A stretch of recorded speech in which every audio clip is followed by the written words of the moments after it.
जी नमस्कार दोस्तों, आप देख रहे हैं लवमिनिस ब्लॉग और लवमिनिस ब्लॉग में आप सभी का स्वागत है। दोस्तों आप सभी को बता दूं कि हिट मशीन खेसारी लाल यादव का अभी एक पोस्टर लॉन्च हुआ है, जैसे कि आप लोग स्क्रीन पर देख सकते हैं, जो कि काफी बेहतरीन पोस्टर लग रहा है।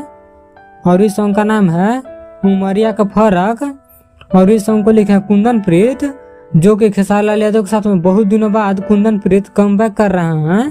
और इस सॉन्ग को म्यूजिक दिए हैं लॉर्ड जी और वीडियो डायरेक्टर है पवन पाल जी। और इस वीडियो में काम किए खेसारी लाल यादव के साथ में सपना चौहान, जो कि खेसारी लाल यादव और सपना चौहान का जोड़ी खूब पसंद किया जाता है। और इस सॉन्ग को शिवा रिकॉर्ड पर कल सुबह में 5:45 में रिलीज किया जाएगा, तो आप लोग देखना ना भूलें।